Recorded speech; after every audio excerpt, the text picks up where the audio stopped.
오늘부터 읽을 내용이 이 선진 편인데요. 이 구절도 너무 좋은데 해석이 두 개로 양분됩니다. 주자의 해석과 다산의 해석 중에 어떤 게 마음에 드는지 한번 여기 참여하신 선생님들께서 이렇게 말씀을 해주시면 좋을 것 같아요.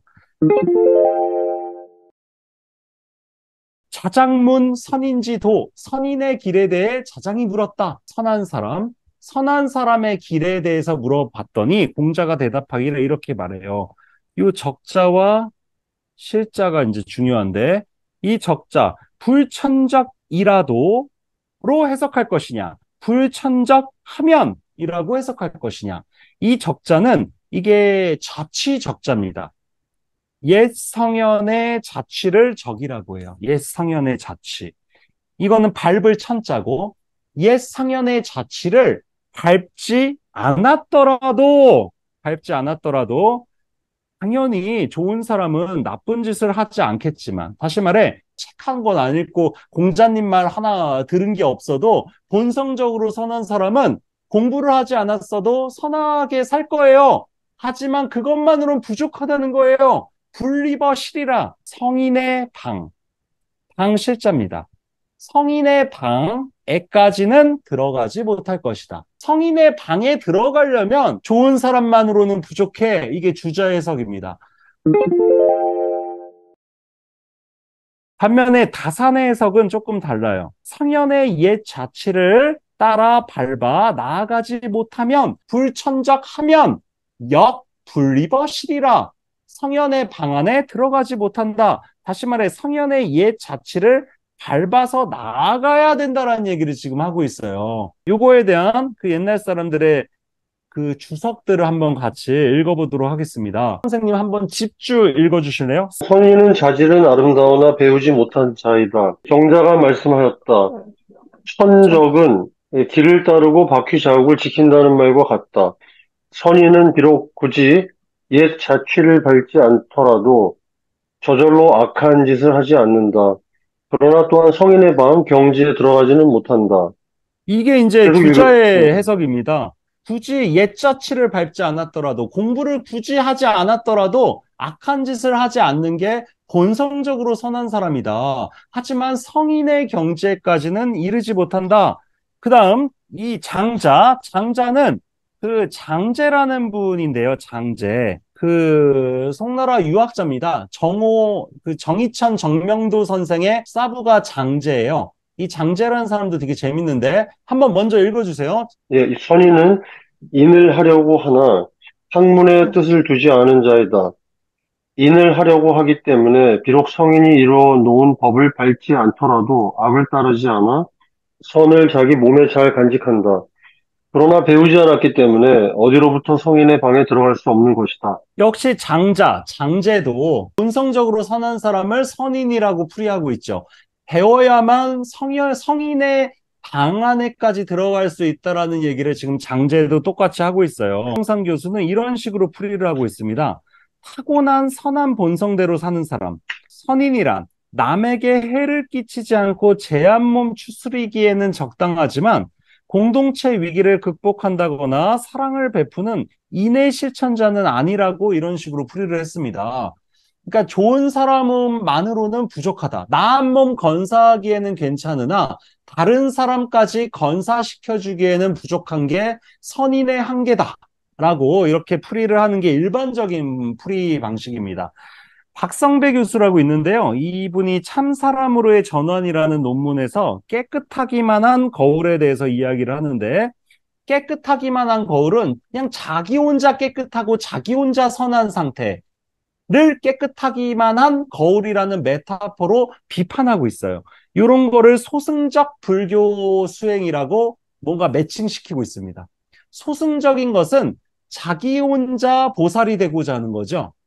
대승적인 것은 뭐겠습니까? 대승적인 것은 자기 혼자 선하게 사는 게 아니라 타인들까지 구제하는 상태, 타인들까지 선한 곳으로 나아가게끔 뭔가 이렇게 이끌어주는 것이 대승불교적인 어떤 상태라고 말할 수 있잖아요. 그런 점에서 소승과 대승을 이렇게 구분하면서 선인, 선하기만 하고 착하기만 한 상태는 소승적인 것이다. 라면서 논어와 어떤 불교를 연결시켜서 이렇게 해석하고 있습니다.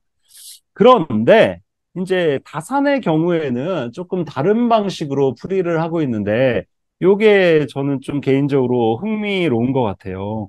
다산은 앞의 설들에 대해서 다 잘못이라고 비판하면서 역경, 주역을 인용하는데 선세의 불벌, 세상을 선하게 하면서도 불벌의 벌자가 자랑할, 과시할 벌자거든요. 스스로를 자랑하지 않는다. 세상을 선하게 하면서 자랑하지 않는다. 노자 도덕경에도 이런 말이 정말 많이 나오잖아요.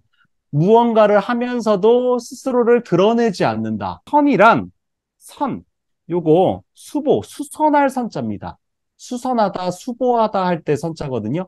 착할 선이라는 것은 상대까지 더 좋은 쪽으로 수선해 주는 것이 선함이다.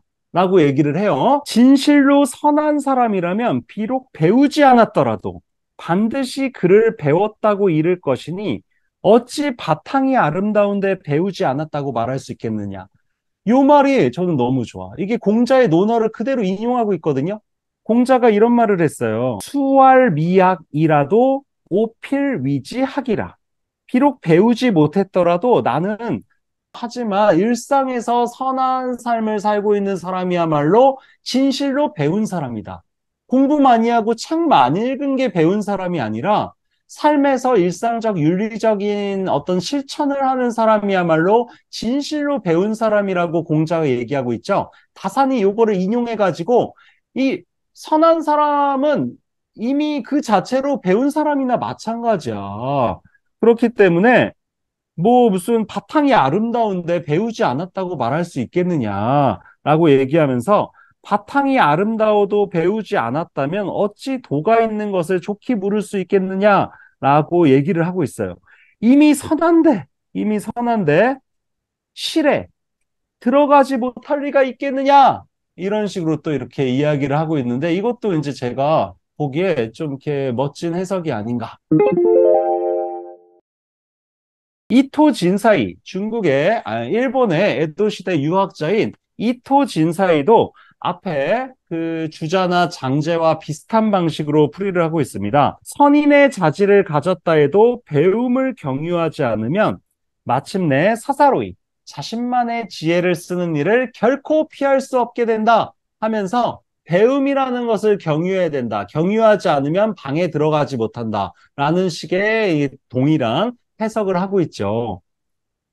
그래서 이 부분과 관련해서 성혜 선생님이 준비한 내용을 한번 같이 음미해 보도록 하겠습니다.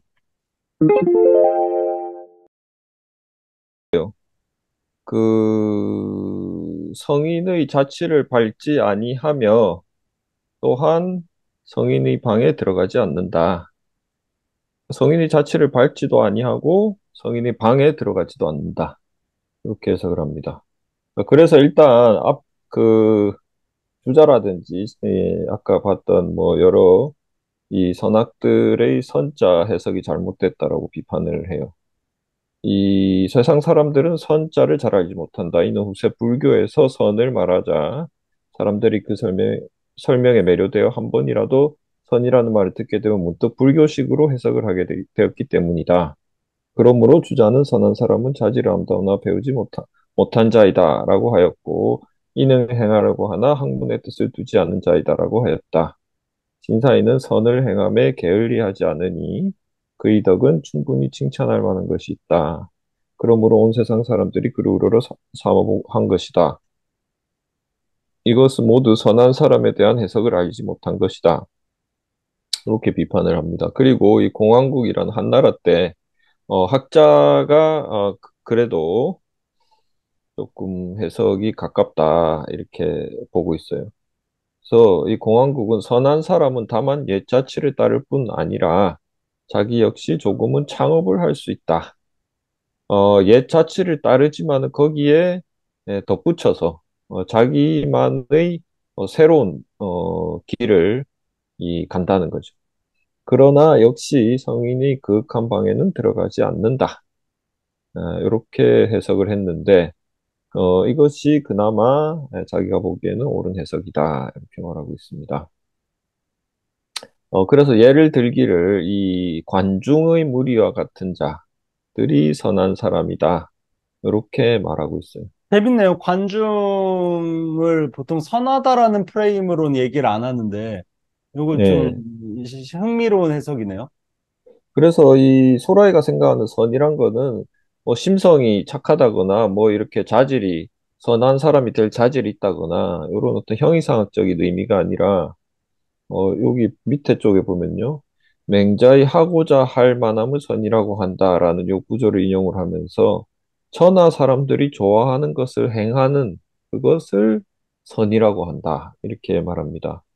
그래서 관중은 이제 명재상으로 잘 알려져 있고 이 공자도 이제 관중을 칭찬하면서도 한편으로는 관중에 대해서 조금 비판적인 시간을 가지기도 하고 소인이라고 또 부르기도 했죠. 그래서 관중이 명재상인 이유는 어, 그 백성들의 어떤 경제적인 이 것을 우선해야 된다라는 이제 그런 어떤 주장이었어요. 그래서 경제를 어, 말하자면 경제지상주의라고 할까요? 그 이후에 뭔가 사람들의 예라든지 인이라든지 뭐 도덕과 같은 이런 것들은 그 이후의 것이고 우선은 사람들을 잘 먹고 살 수 있게 해줘야 된다라는 얘기를 했죠. 그런 점에서 이제 공자와 약간 지향점이 우선하는 바가 조금 다르다. 그래서 아까 그 이소 선생님 처음에 얘기했었던 거죠. 어떻게 보면 현실과 뭐 이상의 로 얘기를 하자면 이 사람은 굉장히 현실파인 거죠. 그래서 이 선이라는 것이 그런 것이다라는 거죠. 그죠? 다른 사람들이 좋아할 만한 것들을 행해주는 것. 그 결국은 관중과 같이 사람들을 일단은 경제적인 문제를 해결해주는 이런 것들을 음. 우선시하는 거죠. 예, 방금 그것이 선한 자다. 말씀하신 네. 이런 경제적인 것의 중요성, 관중의 경제 사상이 저희 조선에서는 조선 후기의 성호 이익의 경제 사상으로 이게 연결이 됩니다. 그래서 저희 다음 주 토요일에 성호 이익의 경제 사상이라는 그 제목으로 그 김대중 선생님의 특강이 있을 예정이니까 그때 좀 많이 참여하시면 오늘 방금 이성애 선생님이 한 얘기를 좀 조선 사상사의 맥락 안에서 좀 이렇게 심도 깊게 공부할 수 있지 않을까라는 생각이 들어요. 막간에 홍보 말씀드렸고요. 네. 네. 그쵸. 예, 저도 되게 궁금한 부분이기도 합니다. 우리 조선시대 선비라 그러면 공자맹자나 얘기하고 뜬구름 잡는 소리나 했다라고 생각을 하는데, 뭐 그렇지 않은, 그죠? 이런 부분들을 또 말씀을 많이 해주실 것 같습니다. 네. 어, 그쵸. 그래서 그 자치를 밟는다는 것은 왕도 정치를 한 자의 자치나 왕의 자치 같은 것, 이것을 밟아 나간다라는 거죠. 에, 그런데 이제 관중이 천하의 인을 행할 때 성인의 자체를 따르지 않고 멋대로 변화를 부렸다. 그래서 성인과는 완전히 같진 않지만 않고 자기 나름대로 그 시대에 맞게 변화를 꾀했다라는 겁니다. 그래서 가끔은 이제 성인의 문지방에 들어갈 수도 있는 듯했지만은 들어가진 않았다는 거죠. 그래서 공자가 방에는 들어오지 않았다라고 단정을 내린 것이다. 그래서 관중과 같은 무리들도 나름대로의 도가 있다라고 하는 겁니다. 그러므로 자장이 선한 사람이 도를 가지고 질문은 한 것이다. 이렇게 보고 있고 그래서 해석이 좀 특이합니다. 성인의 자취를 밟지 아니하며 또한 성인이 방에 들어가지 않는다. 이 말은 성인이 했던 어떤 정책이라든지 뭐 정치라든지 뭐 교화라든지 이런 것들을 그대로 따라하지는 않는다는 거죠. 그 시대에 맞게 변형을 하면서도 또 성인이 이루었던 그런 어떤 완벽한 경지에까지는 또 가지는 않는다. 뭐 이런 이제 얘기를 하고 있습니다. 그래서 오규소라이가 바라본 어떤 유교라든지 성인의 모습이라든지 뭐 이런 것에 근거해서 조금 해석을 달리한 것 같네요. 저는 그 두 가지 해석이, 이게 해석이 지금 세 가지가 충돌하고 있는데, 이 논어나 옛날 육아 경전이나 그 고전 텍스트들이 해석이 이렇게 뭔가 후대 사람들이 자신의 이런 정치적 어떤 이런 입장들이나 어떤 세계에 대한 태도를 이렇게 계속 개입시키면서 옛날 성현들의 말씀을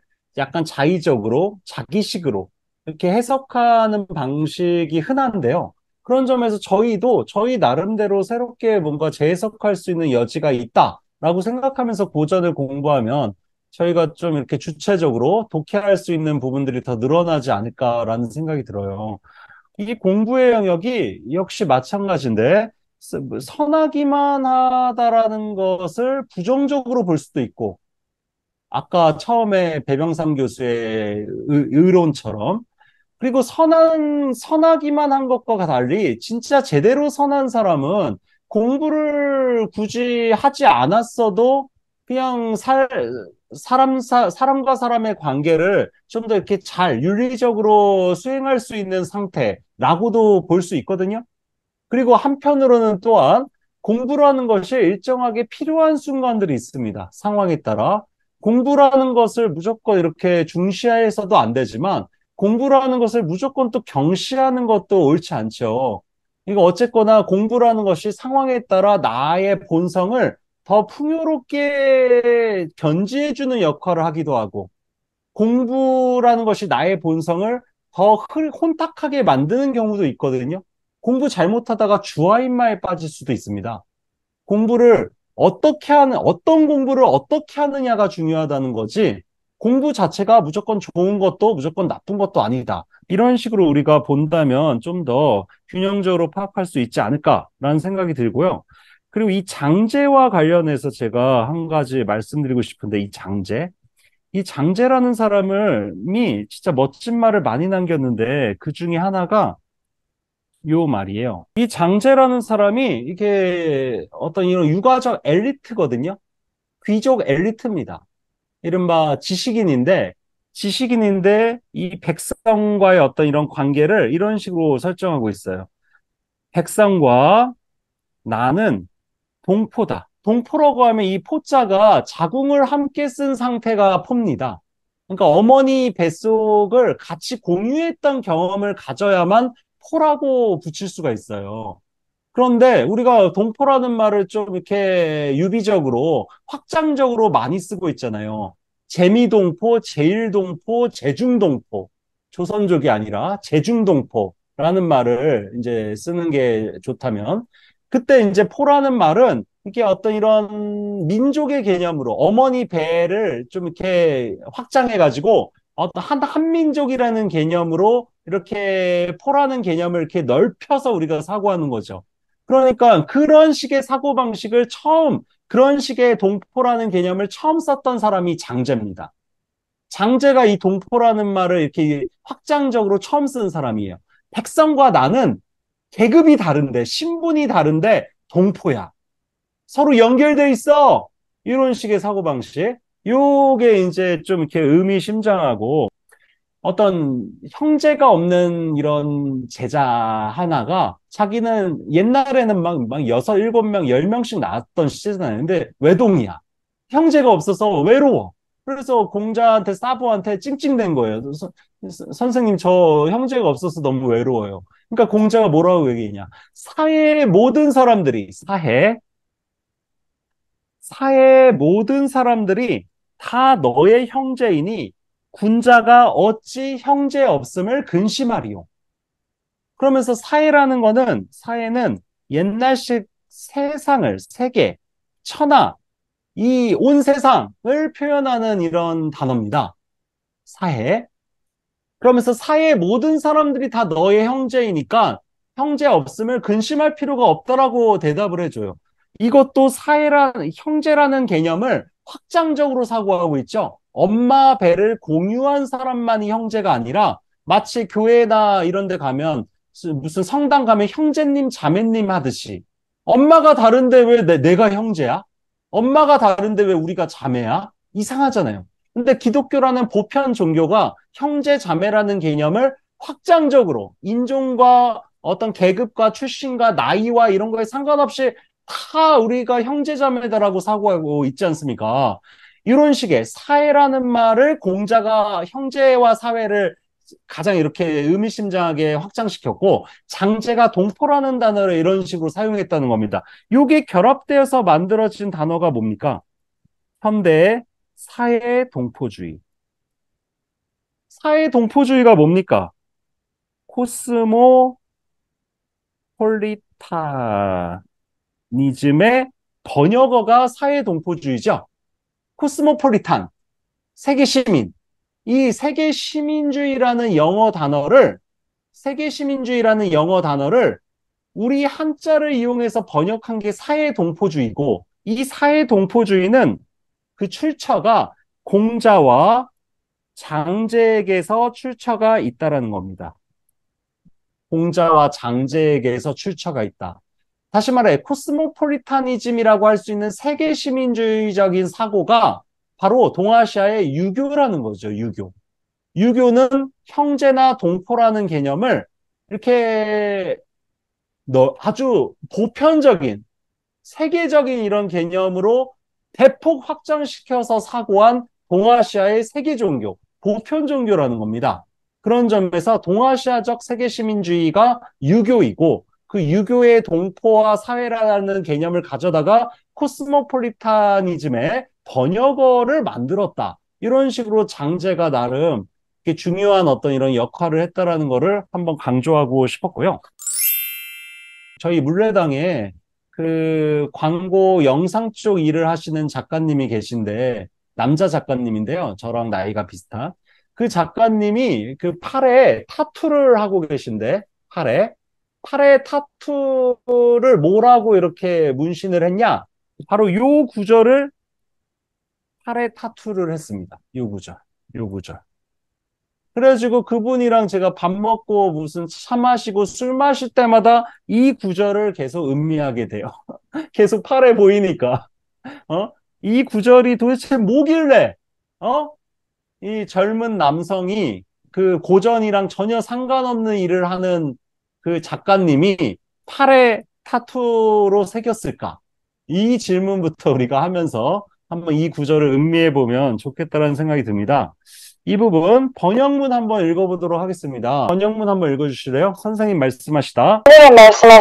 논리가 짜여 틈 없는 것을 옳다고 하여 함은 그자가 군자답다는 것이냐, 말솜씨만 그럴싸하다는 것이냐.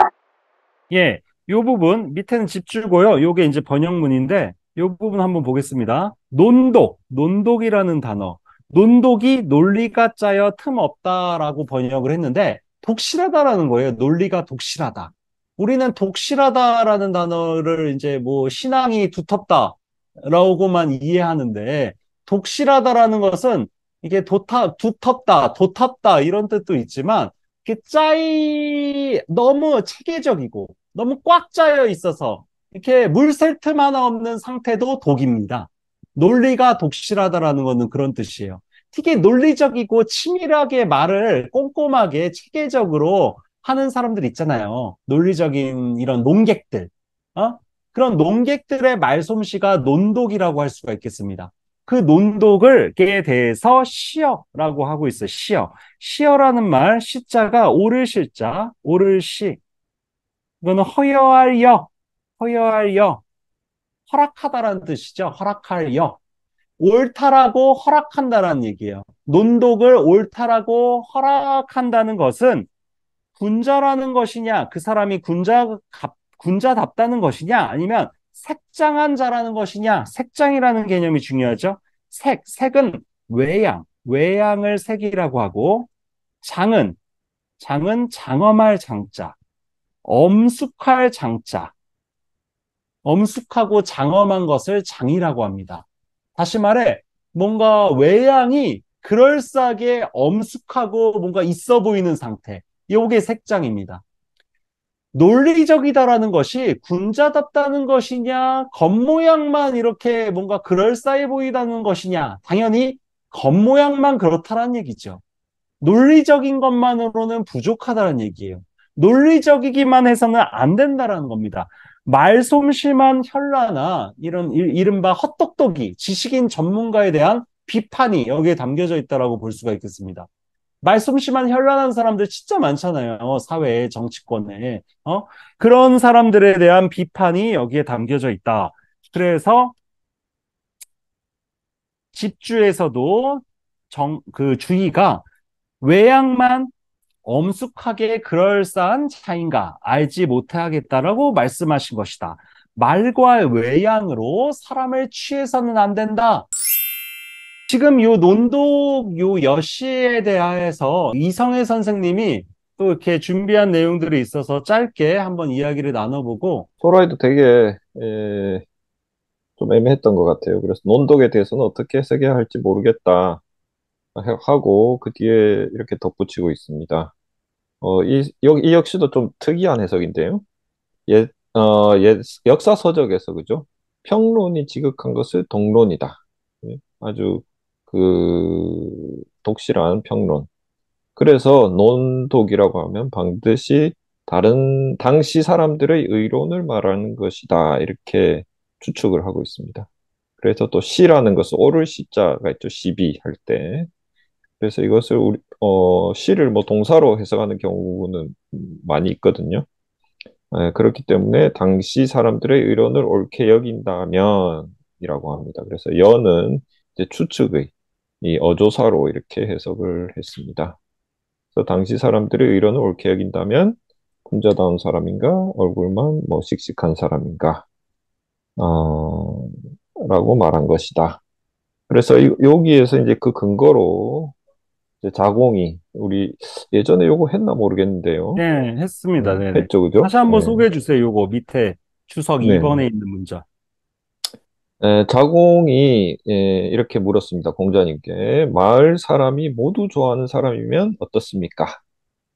또 그랬더니 공자님 답이 기가 막히죠. 그것으로는 충분치 못하다. 마을의 선한 사람이 그를 좋아하고 불선한 사람이 그를 미워하는 것만 못하다. 이렇게 대답을 했습니다. 그래서 이런 답과 같은 것이니 옛 주석에서는 선한 사람의 일로 여겼으니 이것은 잘못이다. 라고 말하고 있습니다. 여기 앞에 요 문장도 추가가 되어 있죠. 이게 번역이 지금 안 돼 있는데, 마을의 사람들이 모두 미워하는 사람은 어떻습니까? 라고 하니까 그런 사람에 대해서도 충분치 못하다. 라고 공자가 대답을 했죠. 모든 사람이 좋아해도 별로고, 모든 사람이 싫어해도 별로예요. 어떤 사람이 좋아하고 어떤 사람이 미워하느냐를 우리가 구분해서 사고해 볼 필요가 있다라고 공자가 이야기를 했죠. 그래서 저는 이렇게 모든 사람한테 사랑받는 사람에 대해서 조금 이렇게 의심 섞인 이런 눈으로 쳐다보는 이런 안 좋은 버릇이 있는데, 그래서 국민 어쩌고 하면서 막 다들 이렇게 떠받들고 그러면 이상하게 싫더라고요. 그 옛날 논어에서도 그런 사람들을 향원이라고 이야기를 했거든요. 마을 사람 모두에게 존경받는 사람. 마을 사람 모두가 그의 덕망과 어떤 이런 인격을 신뢰하고 추앙하는 사람들을 맹자는 사입이라고 비판하지 않았습니까? 겉모양만 인을 실천하는 것처럼 보일 뿐이지 닮았기만 하지 진짜 좋은 사람은 아니다 해서 사입이, 닮았지만 진짜는 아니야. 그래서 사입이라는 단어가 유로한 사람들을 지목하는 이런 개념으로 사고가 됐던 것 같아요. 여기가 이제 제 나름대로 논독에 대해서 이제 오규소라이는 좀 매우 독특하게 해석을 하고 있는데, 좀 오규소라이식 해석도 뭐 그렇게 나쁘진 않은데, 어쨌거나 일반적인 해석은 이 논리가 독실한 것을 이렇게 옳다라고 허여하는 것이 이게 군자답다라는 것이냐, 말솜씨가 그럴싸하다는 것이냐, 이게 이제 일반적인 해석이라는 거를 다시 한번 말씀드리고, 오규소라이의 해석이 조금 이제 독특하다라는 점에서 약간 그런 해석도 있다라는 거를 참조하시면 좋을 것 같습니다. 카운셀링이 이루어진다라는 얘기를 지금 하고 있어요. 이토지 인사이도. 근데 이게 공자만이 아니라 그 예수도 똑같은 얘기를 하고 있다라는 거. 요 부분 제가 이렇게 몇 번 소개했던 글인데 오늘 처음 오신 분들도 여러분 계시니까 한번 같이 이 루카복음의 문장과 견주어서 한번 이야기를 해보면 좋겠다는 생각이 듭니다. 어떤 권력가가 예수님에게 어떻게 해야 영원한 생명을 받을 수 있는가 물어보니 예수가 이런 말을 해요. 너는 계명들을 알고 있지 않느냐? 간음해서는 안 된다. 거짓 증언을 해서는 안 된다. 아버지와 어머니를 공경하라. 그러니까 그 권력자가 이런 말을 해요. 그러한 것들은 제가 어려서부터 다 지켜왔습니다. 그래서 예수가 당황합니다. 여기에 문면에 드러나 있지는 않지만 자기가 누구에게나 통용되는 일반적인 이런 계명들을 이야기했더니 씨알도 안 먹히는 거야. 이미 그거를 실천하고 있는 사람이었거든. 질문한 사람이. 그래가지고 예수가 당황해가지고 다른 식으로 이야기를 해줍니다. 너에게 아직 모자란 것이 하나 있다. 가진 것을 다 팔아 가난한 아이들에게 나누어 주어라. 그러면 하늘에서 보물을 차지할 것이다. 이 말을 듣고 권력자가 매우 슬퍼해요. 그가 큰 부자였기 때문이다.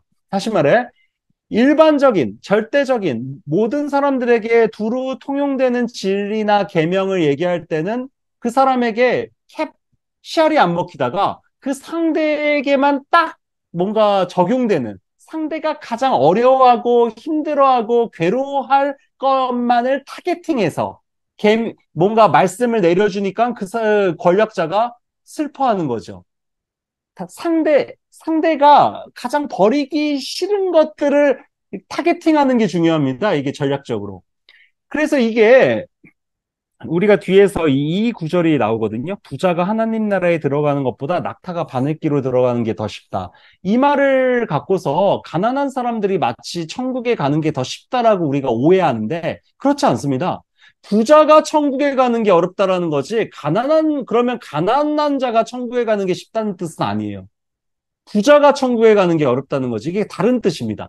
부자에 대해서 너의 재산을 다 팔아야 천국에 갈 수 있다라는 말을 한다는 것은 상대가 가장 내놓기 싫고 버리기 어려운 것들을 뭔가 집중적으로 공략함으로써 상대를 무너뜨리는 어떤 그 전략적 그 레토릭이라고 할 수가 있겠습니다. 가난한 사람에게는 가난한 사람이 실천하기 가장 어려운 것을 주문하겠죠. 케바케고 상대와의 1대1의 대면적 관계 속에서 상대가 가장 행하기 어려운 것을 요구하는 것이 공자와 예수의 어떤 그 전략이라고 할 수가 있어요. 그런 점에서 요거에 대한 제가 좋아하는 일본의 사상가 중에 가라타니 고진이라는 분이 이토진 사이에 대해서 쓴 글이 있습니다. 우리가 지금 소개하는 그 이토진 사이에 대해서 쓴 글의 일부를 제가 인용을 했는데 글이 너무 좋아서 한번 같이 읽어보면서 오늘 저희 고정강독회 내용들을 좀 정리해보면 좋겠다는 생각이 듭니다. 선생님 한번 읽어주실래요? 공자와 예수, 소크라테스, 부타의 말이 지닌 특성은 항상 어떤 문맥에서 타자에 대해 이야기하고 있다는 점이 있습니다. 바흐친의 문법을 따르면 그것은 대화적입니다. 그들은 공히 글은 쓰지 않고 말만 했을 뿐이다. 글이 일방적, 비대면적, 추상적, 독단적이라면 말은 쌍방적, 대면적, 구체적, 상황적이다. 전자는 모놀로그의 세계라면 후자는 다이얼로그의 세계이다. 가장 좋은 글은 대화적인 말을 닮은 글이고 가장 나쁜 말은 독단적인 글을 닮은 말이다. 네, 이 부분은 제가 조금 추가한 부분인데요. 네, 여기서 말하는 거는 공자나 예수, 소크라테스, 붓다는 아무도 책을 쓰지 않았다는 거예요. 말만 한 사람들. 그 사람들이 남긴 기록들은 다 제자들이 나중에 입에서 입으로 전달된 것들을 이제 전승된. 네, 이 부분은 제가 조금 추가한 부분인데요. 네. 여기서 말하는 거는 공자나 예수, 소크라테스, 붓다는 아무도 책을 쓰지 않았다는 거예요. 말만 한 사람들.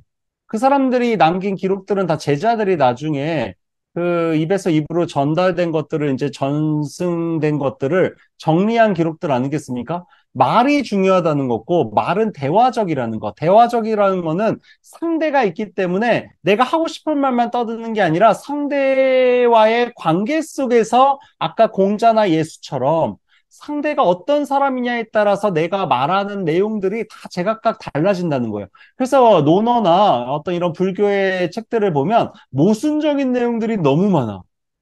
이게 한 명의 저자가 체계적으로 논리적으로 논독하듯이 논리적으로 독실하게 쓴 책이라면 뭐 자기가 계속 수정하면서 쓸 테니까 체계가 논리가 짜임새가 아주 튼실할 겁니다. 근데 공자의 말은 곳곳이 다 모순적인 것들로 가득 차 있습니다. 그 모순은 우리가 비합리적이고 비논리적이라고 비판할 게 아니라 그 모순이야말로 그 대화적인 말하기에 매력이고 장점이고 이게 상대적, 상황적, 유동적 진리의 상태이다라고 역으로 우리가 새롭게 재해석할 필요가 있다라는 얘기를 지금 하고 있어요. 그래서 이어지는 문장. 내가 아직 삶을 모르는데 하물며 죽음이랴. 논어 위정편. 아직 사람도 섬기지 못하거늘 어찌 능히 귀신을 섬기겠는가. 논어 선진편 등은 흔히 유교적 계몽주의, 합리주의의 근거로 사용되는 구절이지만 이 말들은 모두 누군가의 질문에 대답한 말이라는 사실에 주의하지 않으면 안 됩니다.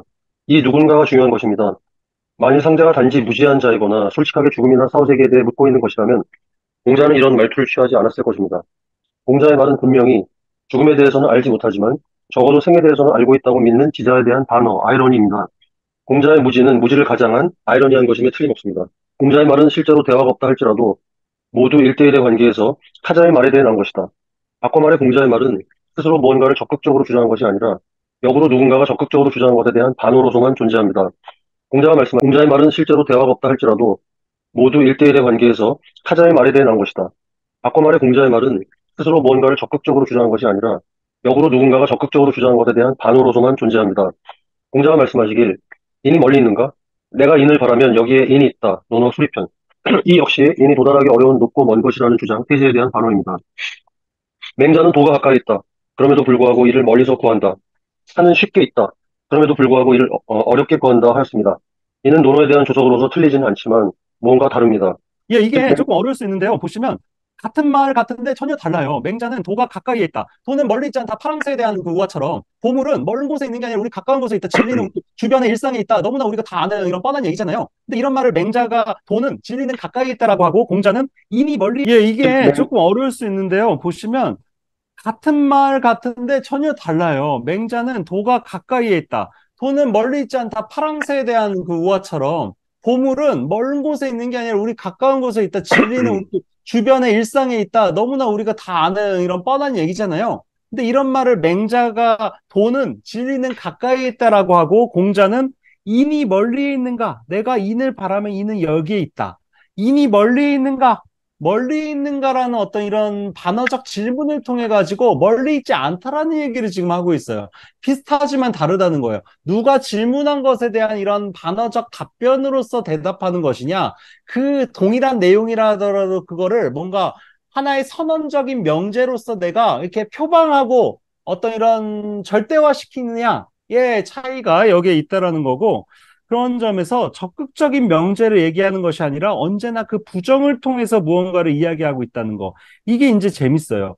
제가 좋아하는 그 허먼 멜빌이라고 모비딕의 저자, 모비딕의 저자인 허먼 멜빌이 필경사 바틀비라는 그 소설에서 한 유명한 문장,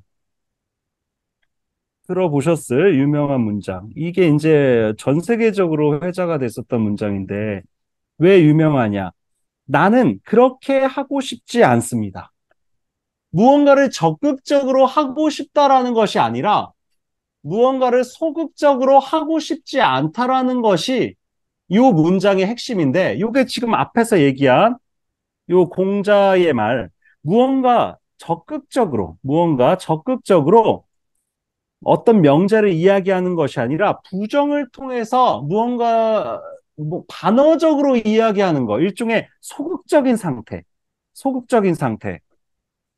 반어적인 어떤 반론으로서의 진리적 상태. 요게 적극적으로 무언가를 주장하는 적극적인 이런 주장, 적극적인 명제에 대한 반어로서 존재한다는 얘기예요. 적극적 명제, 적극적으로 무언가를 주장하는 사람들이 되게 무서운 사람들이 많거든요. 어떤 선한 의지로, 어떤 자신의 이념이나 신앙으로 똘똘 뭉쳐서 이 세상을 내가 더 나은 곳으로 만들겠다라고 하면서 과감하게 뭔가 선언하고 액션을 취하는 사람들이 엄청나게 끔찍한 재앙을 초래하는 경우들이 많다라는 걸 우리는 역사에서 알고 있어요. 적극적인 게 좋고 소극적인 게 나쁘다라고 생각하는데 이 허먼 멜빌이나 이 공자나 가라타니고진이나 다 소극적인 것의 윤리성에 대해서 얘기하고 있습니다. 그렇게 하고 싶지 않은 것이야말로 더 건강하고 윤리적인 상태야. 무언가를 적극적으로 하고자 하는 상태보다. 요게 바로 공자가 얘기한 기소불욕, 물시어인의 상태가 아니겠습니까? 이거는 남이 나에게 해주길 바라는 것을 남에게 행하라는 적극적인 상태가 아니라 내가 하고자 하지 않는 바를 남에게 행하지 않는다라는 소극적인 상태예요. 이 소극적인 기소불용 물시어인의 상태를 그 서라고 하잖아요. 서라는 것은 기소불용 물시효인이라고 논어가 얘기하는데 이 소극적인 윤리의 상태야말로 우리가 현재적으로 한번 음미해 볼 만한 것이 아닌가라는 생각이 들어요.